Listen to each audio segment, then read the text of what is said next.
বিয়ের পর দিদি জামাইবাবুর আজ প্রথম সকাল। দুজনকে কি মিষ্টি দেখাচ্ছে। বিয়ের পর আমার দিদির মুখে যেন অন্য রকমের একটা গ্লো এসেছে। দিদি জামাইবাবুকে জেঠু আশীর্বাদ করলো, এরপর এই যে আমার জেঠিমা আশীর্বাদ করছে, তারপর কাকু কাকিমা বাড়ির সব গুরুজনেরা এক এক করে আশীর্বাদ করেছে। আর এই যে ইনি হলেন আমার একমাত্র মিষ্টি বড় বৌদি। আমাদের এখানে তো বিদায়ের সময় অনেক কটা রিচুয়াল থাকে। এই রিচুয়ালে প্রথমে দিদি ঘটের ঢাকা খুলবে আর জামাইবাবু আটকাবে। দিদির এবার এখানে 7 বার ঘুরে যাওয়ার পর এবার সেম জিনিস জামাইবাবু রিপিট করবে। এবার জামাইবাবু ঘটের ঢাকনা খুলবে আর দিদি সেগুলো আটকাবে। এরা দুজন এতবার পাক খেয়েছে, এ দেখে তো আমার মাথা ঘুরছে। এর মধ্যে আরও একটা রিচুয়াল শুরু হয়েছে।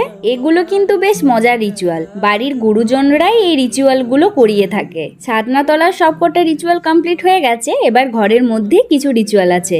এই যে এখানে দিদি খইয়ের হাফ পাট খাচ্ছে আর হাফ পাট জামাইবাবুকে দিয়ে দিচ্ছে। সেম জিনিস এখন জামাইবাবুও রিপিট করবে। এরপর দিদি আর জামাইবাবু মন্দিরগুলোতে প্রণাম করতে গেছিল আর আমরা সব ওয়েট করছিলাম। এরপর আমার মা এমন কান্নায় ভেঙে পড়েছিল, আমার পক্ষে আর ব্লগ কন্টিনিউ করা পসিবল হয়নি।